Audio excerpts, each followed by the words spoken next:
Hi, എല്ലാവർക്കും നമസ്കാരം. ഈ ഹേമ കമ്മിറ്റി ആക്ച്വലി എമ്മേ എന്നുള്ള ഒരു അവസ്ഥയിലേക്ക് എത്തിയിട്ടുണ്ട്. ഇപ്പോ AMMA അമ്മ സംഘടനയായിട്ടുള്ള വലിയ പ്രശ്നങ്ങൾ നടന്നുകൊണ്ടിരിക്കുന്നുണ്ട്. സത്യം പറയാലോ, ഇതിനെക്കുറിച്ച് ഈ ചാനലിൽ സംസാരിക്കേണ്ട ആവശ്യമില്ല എന്ന് ഞാൻ വിചാരിച്ചാണ്. എനിക്ക് മറ്റൊരു ചാനലുണ്ട്, ഞാനൊരു കഥ പറയാം അല്ലെങ്കിൽ ലെറ്റ്സ് ടോക്ക് എന്നൊക്കെ പറഞ്ഞിട്ട് ഞാൻ എൻ്റെ സുഹൃത്തുമില്ല മറ്റൊരു ചാനലുണ്ട്, പറഞ്ഞതിലേക്ക് പറയാം, അതും കൂടെ സബ്സ്ക്രൈബ് ചെയ്യാൻ സന്തോഷം. അപ്പോ ആ ചാനലിൽ നമ്മൾ ഇതിനെക്കുറിച്ച് 2-3 വീഡിയോസ് ഇട്ടിട്ടുണ്ട്. അങ്ങനെ ഇരിക്കുകയാണ് നട്ടലുള്ള, ഐ റിപ്പീറ്റ്, നട്ടലുള്ള ഒരാളെങ്കിലും കണ്ടതിലുള്ള സന്തോഷം എനിക്ക് തോന്നിയത് പൃഥ്വിരാജ് സുകുമാരൻ. കുറെ ആളുകൾ പൃഥ്വിരാജും ഇതിൽ പെട്ടിട്ടുണ്ടോ എന്നൊക്കെ പറയുകയും ഒക്കെ ഉണ്ടായിരുന്നു. കാരണം പുള്ളിക്കാരൻ ഇതിനെ കുറിച്ച് ഒരു തരത്തിലുള്ള, കാരണം വളരെ എന്താ പറയാ, ഇപ്പൊ നമ്മുടെ മലയാള സിനിമയെ എടുക്കുകയാണെങ്കിൽ വളരെ സ്ട്രോങ് ആയി കാര്യങ്ങൾ സംസാരിക്കുന്ന, വ്യക്തമായി മറുപടി പറയുന്ന ഒരാൾ, ആ സംഘടനയിൽ ഉൾപ്പെട്ട ഒരാൾ ഇതിനെക്കുറിച്ച് പറയുന്നില്ല എന്നുള്ളത്. ഇവിടെ ഒരു കാര്യം കൂടി ക്ഷമിക്കേണ്ടത്, മമ്മൂക്ക, ലാലേട്ടൻ അടക്കം ബിഗ് ഗംസ് ഓഫ് മോളിവുഡ് അഭിനയത്തിന്റെ കാര്യത്തിലൊക്കെ വ്യക്തിപരമായി ഇവരൊന്നും ഒരു തേങ്ങയും പറഞ്ഞിട്ടില്ല. ആർക്ക് എന്ത് സങ്കടം തോന്നിയാലും ഇക്കാര്യത്തിൽ അവർ വൻ ഫ്ലോപ്പാണ്. ലാലേട്ടൻ തൊള്ളുറന്നിട്ടില്ല. അവര് ഒരു എന്താ പറയാ, ഇങ്ങനൊരു സ്ഥാനത്ത്, പ്രസിഡന്റ് സ്ഥാനത്തൊക്കെ ഇരിക്കുന്ന ഒരാൾ ഇങ്ങനെ മുന്നോട്ട് പോയാൽ പോരാ എന്നുള്ളത് മറ്റൊരു കാര്യം. ഇപ്പൊ തൊള്ളുറന്നിട്ടുള്ള വിദേശത്താണ് എന്നുള്ള കാരണവും പറഞ്ഞിട്ട് അതൊക്കെ തോന്നിയാസം. മമ്മൂക്കയും പറഞ്ഞിട്ടില്ല. വലിയ സ്ഥാനങ്ങളിലുള്ള ഒരു സൂപ്പർ സ്റ്റാറുകളും വ്യക്തമായിട്ടുള്ള ഒരു മറുപടി ഇതിനെക്കുറിച്ച് പറയാത്ത സാഹചര്യത്തിൽ നമ്മുടെ ഫോഴ്സ കൊച്ചി എന്ന് പറഞ്ഞ പുള്ളിക്കാരന്റെ പുതിയ എന്താ പറയാ, ഫുട്ബോൾ ടീമിന്റെ ലോഞ്ചിങ്ങിന് ശേഷം 17 മിനിറ്റിലധികം വരുന്ന ഒരു പ്രസ് മീറ്റ് ഇതിന് വേണ്ടി മാത്രം കൊടുക്കുകയും അതിൽ വ്യക്തമായി മറുപടി പറയുകയും ചെയ്തു എന്നുള്ളത് വളരെ അധികം നമ്മൾ അംഗീകരിച്ചു കൊടുത്തേ പറ്റുള്ളൂ. ഞാൻ വീണ്ടും പറയുന്നത്, നട്ടലുള്ള ഒരു ആൺകുട്ടിയെങ്കിലും അതിലുണ്ടല്ലോ എന്നുള്ളതിലുള്ള സന്തോഷം കൂടിയാണ് ഞാൻ നിങ്ങളുടെ വീഡിയോ ചെയ്യാനുള്ള കാരണം. അപ്പൊ അതിനെക്കുറിച്ചുള്ള പല ചോദ്യങ്ങളുണ്ട്. ആ ചോദ്യത്തിന് പലതരത്തിൽ ആളുകൾ വ്യാഖ്യാനിക്കുകയും പലതരത്തിൽ അതിന് എന്താ പറയാ, ഒഴിഞ്ഞു മാറാൻ ശ്രമിക്കുകയോ ചെയ്ത സാഹചര്യത്തിലാണ് പൃഥ്വിരാജ് സുകുമാരൻ എന്ന് പറയുന്ന ചുണക്കുട്ടി ഇതിന് വ്യക്തമായിട്ടുള്ള മറുപടി കൊടുത്തിട്ടുണ്ട്. വ്യക്തമായിട്ടുള്ള മറുപടി നമുക്ക് കേട്ടു നോക്കാം. റെഡി? ഇത് സിനിമാ മേഖലയിലെ എങ്ങനെ ബാധിക്കും, സൂപ്പർ സ്റ്റാറുകളെ എങ്ങനെ ബാധിക്കും അറിയില്ല. എങ്ങനെ ബാധിക്കണമോ അങ്ങനെ തന്നെ ബാധിക്കണം. ഇത് ആരോപണങ്ങൾ ഉണ്ടെങ്കിൽ പഴുതടച്ചുള്ള അന്വേഷണങ്ങൾ ഉണ്ടാകണം. അന്വേഷണത്തൊടുവിൽ കുറ്റകൃത്യങ്ങൾ തെളിയിക്കപ്പെട്ടാൽ മാതൃകാപരമായ ശിക്ഷാ നടപടികൾ ഉണ്ടാകണം. അങ്ങനെ തന്നെ ഇതിനൊരു അവസാനം ഉണ്ടാകാൻ സാധിക്കുകയുള്ളൂ. ആദ്യത്തെ മറുപടി. ഇനി നമുക്ക് രണ്ടാമതൊരു ചോദ്യമുണ്ട്. അതായത് ആദ്യത്തിന് നിങ്ങൾ കേട്ടല്ലോ, വ്യക്തമായിട്ടാണ് പറയണത്. അങ്ങനെ ആരോപിതർ കുറ്റം ചെയ്തിട്ടുണ്ടെന്നുണ്ടെങ്കിൽ വ്യക്തമായിട്ടുള്ള എന്താ പറയാ, മാതൃകാപരമായിട്ടുള്ള ശിക്ഷാ നടപടി ഉണ്ടാവണം എന്ന് തന്നെയാണ് പറയുന്നത്. ഒരാളും ഈ രീതിയിൽ സംസാരിച്ചിട്ടില്ല കേട്ടോ. ടോവിനോ എന്തോ പ്രതികരിച്ചിട്ട് പോസിട്ടുണ്ട്, അതും നല്ല കാര്യം. പക്ഷെ ഈ രീതിയിൽ ഒരാളും പ്രതികരിച്ചിട്ടില്ല. നെക്സ്റ്റ്. വിക്ടിമുകളുടെ പേരുകളല്ല, ഇന്ന ആക്രമിക്കപ്പെട്ടു എന്ന് പറയുമ്പോൾ വേട്ടക്കാരന്റെ പേര് പറയുന്നുണ്ട്. വേട്ടക്കാരനാണെന്ന് പോലും അറിയത്തില്ല, പക്ഷെ അയാൾ അനുഭവിക്കുന്ന പ്രശ്നം ഉണ്ടാവുമല്ലോ. തീർച്ചയായിട്ടും അത് അങ്ങനെ ഒരു പ്രോസസ് എന്തെങ്കിലും ചെയ്തിട്ടുണ്ടെങ്കിൽ കൃത്യമായ തെളിവുകൾ ഉണ്ടെങ്കിൽ അല്ല കാര്യമുള്ളൂ. അല്ലെങ്കിൽ അയാളുടെ ജോലി, അയാളുടെ പ്രൊഫഷൻ, അയാളുടെ കുടുംബം എല്ലാം ഒരു സൈഡിൽ നശിച്ചുകൊണ്ടിരിക്കുകയല്ലേ. അങ്ങനെ ഒരു പ്രോസസ് ശരിയാണെന്ന് വിശ്വസിക്കുന്നുണ്ടോ? അതാണല്ലോ ഈ നാട്ടിലെ നിയമവ്യവസ്ഥിതി അനുശാസിക്കുന്ന പ്രോസസ്. അതാണ് ഞാൻ പറഞ്ഞത്. ആരോപണങ്ങൾ ഉണ്ടാവുകയാണെങ്കിൽ അന്വേഷണങ്ങൾ ഉണ്ടാകണം. അന്വേഷണങ്ങൾ ഉണ്ടായി കുറ്റകൃത്യം തെളിയിക്കപ്പെടുകയാണെങ്കിൽ മാതൃകാപരമായ ശിക്ഷാ നടപടി ഉണ്ടാകണം. ഇനി അതല്ല, അന്വേഷണത്തിനൊടുവിൽ ഈ ആരോപണങ്ങൾ കള്ളമായിരുന്നു എന്ന് തെളിയിക്കപ്പെട്ടാൽ മറിച്ചും മാതൃകാപരമായ ശിക്ഷാ നടപടികൾ ഉണ്ടാകണം. Very good. അത് നമുക്ക് വ്യക്തമാക്കി, വീണ്ടും ആദ്യം പറഞ്ഞ സംഭവം തന്നെ വീണ്ടും ആ ചോദ്യത്തിന് വ്യക്തമായിട്ടുള്ള മറുപടി കൊടുക്കുകയും ഈ പറഞ്ഞ കാര്യത്തിനോട്, ഇപ്പൊ ജയസൂര്യയുടെ ഒരു കേസ് വന്നിട്ടുണ്ട്. കാരണം ജയസൂര്യ ആ നടിയെ പുറകിൽ നിന്ന് കെട്ടിപ്പിടിച്ചു, ലിപ്പില് കിസ് ചെയ്തു, താല്പര്യമുണ്ട്, സോ റൂമിലേക്ക് വന്നു കഴിഞ്ഞാൽ നിങ്ങൾക്ക് ഗുണമുണ്ടാവും എന്ന് പറഞ്ഞു എന്നാണ് ഒരു നടി പറഞ്ഞിട്ടുള്ളത്. ആ നടി അത് പറയുകയും ഇപ്പോഴേ ജയസൂര്യ അല്ല അയാൾ എന്ന് ഞാൻ മാധ്യമത്തോട് പറയാൻ ആഗ്രഹിക്കുന്നു എന്നൊക്കെ പറഞ്ഞിട്ട് ഒരു ചാനലിന് പുള്ളിക്കാരി ജോഗിങ്ങിന് പോകുന്നതിന്റെ ഇടയിലോ അങ്ങനെ എന്തോ ആരോ കണ്ടെന്ന് ചോദിച്ചിട്ട് മറുപടി കൊടുത്തിട്ടുമുണ്ട്. സോ ആക്ച്വലി ഇത് നമ്മളങ്ങനെ പറയുന്നതല്ല. നമ്മുടെ ഫ്രണ്ട്സ് ഒക്കെ ആണെങ്കിൽ, നമുക്കറിയുന്നവരാണെങ്കിൽ കരണക്കുറ്റി നോക്കി ഒന്ന് കൊടുത്തേനെ. അവരെ ചെയ്യുന്ന പറഞ്ഞിട്ടേ ഇല്ല കേട്ടോ. ഇനിയിപ്പോ അതാ കുത്തിപ്പൊക്കാരും വരണ്ട. എനിക്കറിയുന്ന ഒരാളാണെങ്കിൽ, എനിക്ക് അതിനുള്ള അവകാശമുള്ള ഒരാളാണെങ്കിൽ കാരണം പുകയുന്നൊരടി ടപ്പയെന്ന് പറഞ്ഞ് പൊട്ടും, അങ്ങനെ കൊടുക്കണമായിരുന്നു. കാരണം ഇപ്പൊ അവരുടെ കേസിൽ അത് കൊടുക്കുക, അതൊക്കെ അവരുടെ ഇഷ്ടം, നമ്മൾ അതിലേക്ക് ഇടപെട്ടിട്ടില്ല. വീണ്ടും പറയുന്നു. സോ അത് ചെയ്ത് തെമ്മാടിത്തരല്ലേ. ഇപ്പൊ പലതരത്തിൽ അതിന്റെ താഴെ കമന്റ് വരുന്നു. ഒന്ന്, ജയസൂര്യ പണം കൊടുത്ത് ഒതുക്കി എന്നുള്ളതാണ് കമന്റ്. ആകാം, ആകാതിരിക്കാം.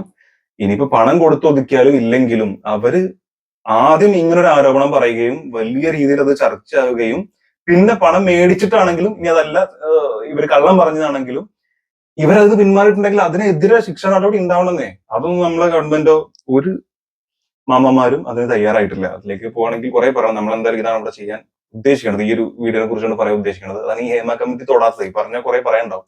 Next video. പരാതികൾ വരുന്നു. ആ പരാതികൾ അവിടെ ആരും തുറന്നു നോക്കാത്ത ഇമെയിലേക്ക് കിടക്കുന്നുണ്ട്. സംഘടനയ്ക്കുമായി ബന്ധപ്പെട്ടൊരു വീഴ്ച സംഭവിച്ചിട്ടുണ്ട്. ഇപ്പൊ താങ്കളുടെ കൂടെ അഭിനയിച്ച ഒരു സ്ത്രീ ഇന്ന്, അവരുടെ പേര് ഞാൻ പറയുന്നില്ല, അവരിന്ന് വർഷങ്ങൾക്ക് മുമ്പ് താൻ അയച്ച ഇമെയിൽ അതിലൊരു നടപടി ഉണ്ടായിട്ടില്ല എന്ന്. ഇതൊക്കെ വളരെ പരിതാപകരമാണ്. സംഘടന വിഷയത്തിൽ ഇടപെടുന്നില്ല എന്നല്ലേ കാണിക്കുന്നത്. തീർച്ചയായിട്ടും അതെ, വീഴ്ച സംഭവിച്ചിട്ടുണ്ട് എന്നുള്ളതിൽ യാതൊരു സംശയവുമില്ല. നോക്കൂ, ഇവിടെ ഞാൻ എന്താ വെച്ചാലേ, ഇപ്പൊ മമ്മൂക്കയും ലാലേട്ടനും കഴിഞ്ഞാൽ ആരാണ് മികച്ച നടൻ എന്ന് ചോദിച്ചു കഴിഞ്ഞാൽ മമ്മൂക്കയും ലാലേട്ടനും കഴിഞ്ഞാൽ ഒരു പക്ഷേ പെട്ടെന്ന് എടുത്ത് കേൾക്കുന്ന ഒരു പേരാണ് ഈ സുരേഷ് ഗോപി ഉണ്ട്, അവിടെ ജയറാമേട്ടനുണ്ട്, ദിലീപ് ഉണ്ട്, ഒക്കെ ശരി. പക്ഷെ ഇപ്പോൾ ഇത് ആരൊക്കെ സമ്മതിച്ചാലും ഇല്ലെങ്കിലും അത്രമാത്രം വലിയ സംഭവം എന്നല്ല. പക്ഷെ എല്ലാ മേഖലയിലും തിളങ്ങി നിൽക്കുന്ന ഒരാളെന്ന രീതിയിൽ മമ്മൂട്ടി, ലാലേട്ടൻ, പൃഥ്വിരാജ് സ്വാഭാവികമായിട്ട് ആ പേര് നമ്മൾ പറയും. അതിനു മുമ്പ് പല ആളുകളും ഉണ്ടാവാം. ഈ സുരേഷ് ഗോപിനെയും ജയറാമിനെയും ദുൽഖർ സൽമാനും ടോവിനൊക്കെ പറയുന്ന ആളുണ്ടാവും. പക്ഷെ പെട്ടെന്ന് തീർച്ചയായിട്ടും ഏതൊരാളോട് ചോദിച്ചാലും പറയുന്ന ഒരു പേര് തന്നെയാണ് പൃഥ്വിരാജ്. അങ്ങനെ തിളങ്ങി നിൽക്കുന്ന ഒരു ആൾ, ആ സംഘടനയിൽ നല്ല പ്രാധാന്യമുള്ള ഒരാൾ. അതിന്റെ സ്ഥാനങ്ങളൊന്നും ഇല്ലെങ്കിൽ പോലും ഇപ്പൊ സംവിധായകൻ എന്ന രീതിയിലും വളരെ വലിയ മാറ്റം മലയാള സിനിമയ്ക്ക് സംഭവിച്ചുകൊണ്ടിരിക്കുന്നതിലെ പ്രധാന പങ്ക് വഹിക്കുന്ന ഒരാൾ തന്നെയാണ് പൃഥ്വിരാജ് കുമാരൻ. അങ്ങനത്തെ ഒരു സ്ഥാനത്തിരുന്നിട്ടാണ് പറയണത്. ഇങ്ങനെ വീഴ്ച പറ്റിയിട്ടുണ്ടോ എന്ന് ചോദിക്കുമ്പോൾ പറയാണ്, അതെ വീഴ്ച പറ്റിയിട്ടുണ്ട്, ആ സംഘടനയ്ക്ക് അങ്ങനെ ഒരു വീഴ്ച പറ്റിയിട്ടുണ്ട് തന്നെയാണ് എന്റെ അഭിപ്രായം എന്ന് പറയുന്നത്. ഇത് ധൈര്യം തന്നെയാണ്. അത് പറയണമെങ്കിൽ അത്ര എനിക്കൊന്നും പേടിക്കാനില്ല എന്നുള്ള ഒരു കോൺഫിഡൻസ് അവിടെ വേണം. അതൊരു സന്തോഷമുണ്ട് അത് കാണുമ്പോൾ. ഒരാളെങ്കിലും പറയുന്നുണ്ടല്ലോ. അടുത്ത വീഡിയോ കുറെ ഉണ്ട്. ഇപ്പോഴത്തെ ഒരു അമ്മയുടെ ഭാഗത്ത് നിന്ന് ഇപ്പോഴത്തെ ഒരു സ്റ്റാൻഡ് മതിയോ? സിദ്ദിഖ് പറഞ്ഞത് ഒറ്റപ്പെട്ട സംഭവം എന്നാണ്. പക്ഷേ ഒടുവിൽ സിദ്ദിഖ് തന്നെ പടി ഇറങ്ങേണ്ടി വന്നു. അമ്മയുടെ ഒരു സ്റ്റാൻഡ് അമ്മ തിരുത്തേണ്ടതല്ലേ? ആണെന്ന് ഞാൻ ഇപ്പോൾ പറഞ്ഞല്ലോ. തീർച്ചയായിട്ടും ശക്തമായ ഇടപെടലും നടപടികളും അമ്മ സംഘടനയുടെ ഭാഗത്ത് നിന്നും ഉണ്ടാകേണ്ടത് തന്നെയാണ്. ഈ വെരി ഗുഡ്. അപ്പൊ അവിടെയും പറഞ്ഞു, സിദ്ദിഖ് രാജുച്ചനെ കുറിച്ച് പറഞ്ഞിട്ടുണ്ട്. ഇതിനെ സംബന്ധിച്ചിട്ട് തന്നെ ഈ സ്ഥാനങ്ങളിൽ നിന്നുകൊണ്ട് ഇപ്പൊ രണ്ടാമത് പ്രസിഡന്റ് സ്ഥാനത്ത് സെക്രട്ടറി സ്ഥാനല്ലേ, എന്തായാലും വന്ന പുള്ളിക്കാരനെതിരെയും ആരോപണമുണ്ട്. സോ അതിനെക്കുറിച്ച് എന്താ അഭിപ്രായം ചോദിക്കുമ്പോൾ പറയുന്നുണ്ട്, നമ്മുടെ നീതി വ്യവസ്ഥ അനുസരിച്ച്, നമ്മുടെ നിയമവ്യവസ്ഥ അനുസരിച്ച് ആ സ്ഥാനത്ത് നിന്ന് മാറിയിട്ട് കേസ് അന്വേഷണം നേരിടണം എന്ന് തന്നെയാണ് അഭിപ്രായം എന്നുള്ളത് അവിടെ വ്യക്തമാക്കിയിട്ടുണ്ട്. അത് മറ്റൊരു കാര്യം, എല്ലാം കൂടെ നമ്മൾ വെച്ചിട്ടില്ല. അടുത്തൊരു വീഡിയോ. ഈ സിനിമ വിലക്കുണ്ടല്ലോ, വിലക്ക് ഏർപ്പെടുത്തുന്നുണ്ട് എന്ന രീതി പറയുന്നുണ്ട്. പാർവതി തിരുവോത്തിന്റെ ഉദാഹരണമൊക്കെ നമ്മുടെ മുൻപിലുണ്ട്. ഇതൊരു യാഥാർത്ഥ്യമാണെന്നാണോ പൃഥ്വിരാജിന്റെ ഒരു അഭിപ്രായം? അത് മാത്രമല്ല, തുടക്കകാലത്ത് ചില പ്രോജക്റ്റുകൾ തടസ്സപ്പെട്ടിട്ടുണ്ടെന്നുള്ള രീതിയിലൊരു പ്രസ്താവന വന്നിട്ടുണ്ടെന്നാണ് എന്റെ ഒരു ഓർമ്മ. അതെ, പാർവതിക്ക് മുമ്പ് നിങ്ങൾക്ക് മുമ്പിലുള്ള ഉദാഹരണം ഞാനല്ലേ? ശരിയാണ്. ഒരിക്കലും ഒരു നിലപാടെടുത്തതിന്റെ പേരിൽ ഇതെന്താണെന്നറിയോ, നമ്മള് ഈ നിരോധനം എന്ന് ഇതിനെ വിളിക്കുന്നത് തെറ്റാണ്. ബഹിഷ്കരണം എന്ന് പറയുന്ന ഓരോരുത്തരുടെയും പേഴ്സണൽ റൈറ്റ് ആണ്. നമുക്ക് എക്സസൈസ് ചെയ്യാൻ എല്ലാ അവകാശവുമുള്ള പേഴ്സണൽ റൈറ്റ് ആണ്. പക്ഷേ ഈ ബഹിഷ്കരണം എന്ന് പറയുന്നത് അതോറിറ്റേറിയൻ പൊസിഷൻസിലിരിക്കുന്ന ആൾക്കാരുടെ ഭാഗത്ത് നിന്ന് വരുമ്പോൾ അത് പലപ്പോഴും പ്രതിഫലിക്കുന്നത് നിരോധനമായിട്ടാണ്. അങ്ങനെ സംഭവിക്കുന്നുണ്ടെങ്കിൽ, ഇന്നും സംഘടിതമായ ഒരാളുടെ തൊഴിലവസരം നിഷേധിക്കപ്പെടുന്നുണ്ടെങ്കിൽ അതിനെ അഡ്രസ് ചെയ്യുക തന്നെ വേണം. അതിനെതിരെ നടപടികൾ ഉണ്ടാകണം. അങ്ങനെ ചെയ്യാനുള്ള അവകാശമോ അധികാരമോ ആർക്കുമില്ല. പണ്ട് ഇതുപോലെ പ്രതികരിച്ചതിന്റെ പേരിൽ അഹങ്കാരി എന്ന് മുദ്ര കുത്തപ്പെട്ട ആളാണെന്നുള്ളത് മറ്റൊരു കാര്യം. മാത്രമല്ല പുള്ളി പറയുന്നുണ്ട്, പാർവതിക്ക് മുമ്പുള്ള അതിന്റെ ഉദാഹരണമാണല്ലോ ഞാൻ എന്നുള്ളത്. അതൊക്കെ നമ്മൾ കണ്ടിട്ടുള്ളതാണ്. ഇനി എന്തായാലും ഇതിന്റെ എൻഡ് പുള്ളിക്കാരൻ പറഞ്ഞു നിർത്തുന്ന കാര്യം വളരെ പ്രാധാന്യമുള്ള ഒരു കാര്യമാണ്. അതായത് ടൈം ഇല്ലാത്തത് പറയുന്നുണ്ട്, കൊടുത്ത സമയത്തിന് അപ്പുറത്തേക്ക് വീണ്ടും സംസാരിച്ചിട്ടുണ്ട്, പല കാര്യങ്ങൾക്ക് മറുപടി പറഞ്ഞിട്ടുണ്ട്. എന്നാലും ലാസ്റ്റ് ഫൈനൽ പറഞ്ഞു നിർത്തുന്നത് എങ്ങനെയാണ് കേട്ടോ? കഴിഞ്ഞു. ഒരു കാര്യം കൂടി എനിക്ക് പറഞ്ഞു നിർത്താനുണ്ട്. തീർച്ചയായിട്ടും വളരെ ഗൗരവത്തിൽ ഹേമ കമ്മീഷൻ റിപ്പോർട്ടിലെ കണ്ടെത്തലുകൾ അന്വേഷിക്കണം. കുറ്റാരോപിതർ കുറ്റം ചെയ്തിട്ടുണ്ട് എന്ന് തെളിയിക്കപ്പെട്ടാൽ, ഞാൻ നേരത്തെ പറഞ്ഞതുപോലെ തന്നെ മാതൃകാപരമായ ശിക്ഷകൾ നടപ്പാക്കണം. ഒരു കാര്യം വിസ്മരിക്കാൻ പാടില്ലാത്തത്, ഇങ്ങനെ ഒരു തിരുത്തൽ, ശരിയായ ദിശയിലേക്കുള്ള ഒരു വഴിമാറ്റി വിടൽ ആദ്യം നടന്നത് മലയാള സിനിമയിലാണ് എന്ന് ഇന്ത്യൻ സിനിമാ മേഖലയുടെ ചരിത്രം ഒരിക്കൽ രേഖപ്പെടുത്തും. അത് നടന്നത് സിനിമാ മേഖലയിലാണ് എന്ന ചരിത്രം നിങ്ങളെ ഓർമ്മപ്പെടുത്തും. അത് നമ്മൾ എല്ലാവരും മറക്കാൻ പാടില്ലാത്തത്. Thank you.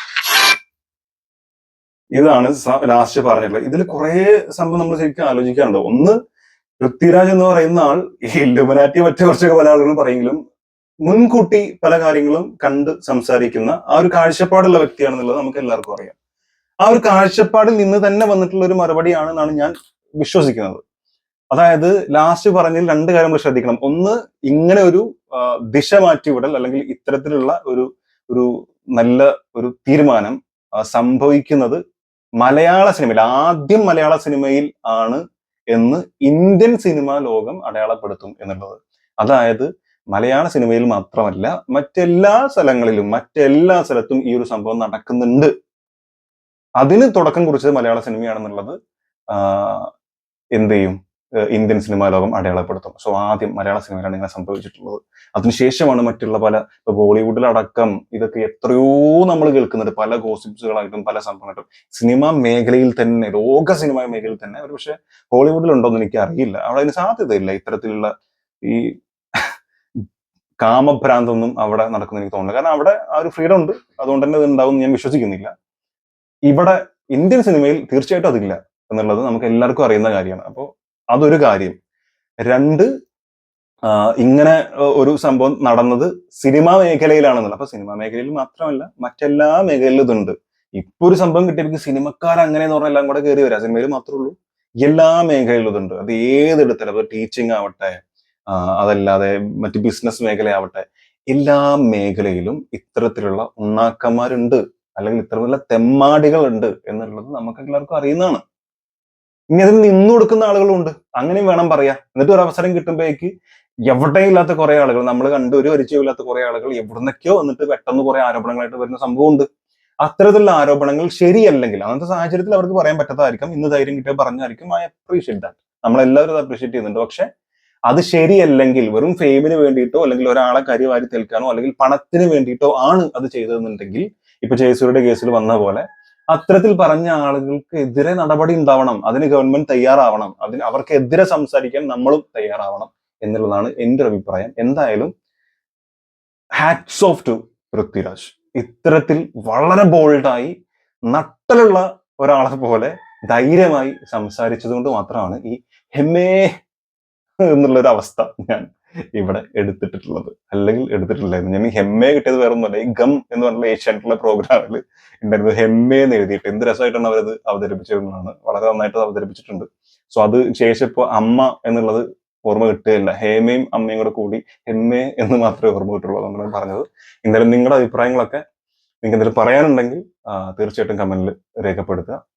നിങ്ങൾ ഇദ്ദേഹത്തിനോട് യോജിക്കുന്നുണ്ടോ, അതോ ഇദ്ദേഹം വെറും പ്രഹസനം മാത്രമാണ് നടത്തിയിട്ടുള്ളതെന്നൊക്കെ കമന്റ് രേഖപ്പെടുത്താൻ ശ്രമിക്കുക. തുടർന്ന് കാണാം. കാണുന്നവരെ.